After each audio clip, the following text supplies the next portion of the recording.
அனைவருக்கும் வணக்கம். இப்போ இந்த வீடியோவில் நம்ம என்ன பார்க்க போகிறோன்னா 8ஆம் வகுப்பு தமிழ் பாடத்துக்கான ஆன்சர்ஸை பார்த்துட்ருக்கோம். இயல் 4ல் இருக்கிற திருக்குறளுக்கான ஆன்சர்ஸ் நம்ம பார்க்க போகிறோம். நம்ம ஏற்கனவே இயல் 4ல் இருக்கிற கவிதை, உரைநடை எல்லாத்துக்குமே ஆன்சர்ஸ் போட்டுட்டோம். அதை பார்க்கலான்னா நம்ம சேனலில் இருக்குமே பாருங்கள். இப்போ நம்ம இதில் இருக்கிற ஒன் வேர்ட்ஸ்க்குலாம் ஆன்சர்ஸ் பார்க்கலாம்.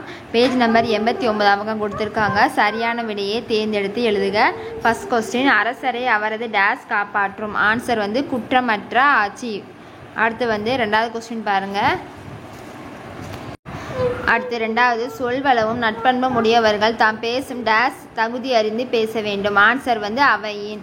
அடுத்து மூன்றாவது, கண்ணோடாது எனும் சொல்லை பிரித்து எழுத கிடைப்பது. ஆன்சர் கண் கூட்டல் ஓடாது.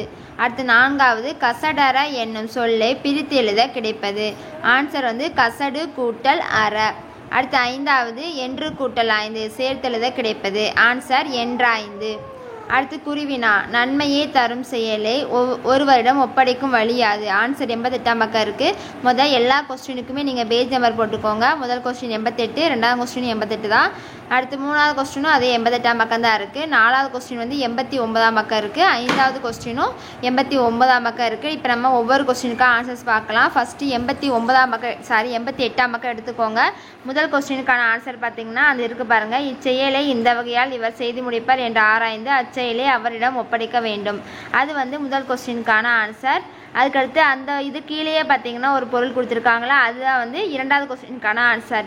எதையும் நன்கு ஆராய்ந்து ஒரு பக்கம் சாயாது நடுநிலையில் நின்று நடத்துவதே சிறந்த ஆட்சியாகும். முதல் கொஸ்டினுக்கான ஆன்சர் இரண்டாவது குறள் கொடுத்துருக்காங்களா, அதில் பொருள்கள் இருக்குது.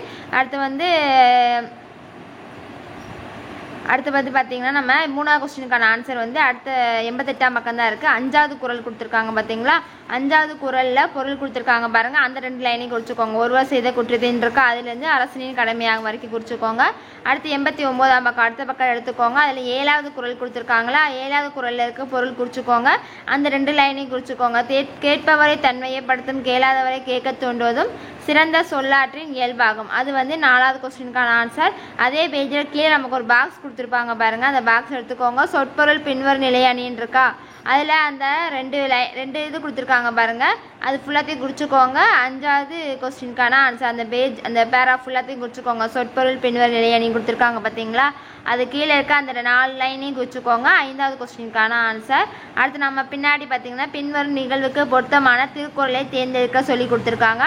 அது ஒரு பேரா கொடுத்துருக்காங்க, 3 குறள் கொடுத்துருக்காங்க. இப்போ நம்ம என்ன பண்ணணும்னா அந்த பேரா வாசித்து பார்த்து அதற்கு பொருத்தமான குறளை நம்ம தேர்ந்தெடுக்கணும். இதற்கான பொருத்தமான குறள் பார்த்தீங்கன்னா, இதனை இதனால் இவன் முடிக்கும் என்று ஆய்ந்து அதனை அவன் கண் விடல். ஆன்சராக குறிச்சிக்கோங்க.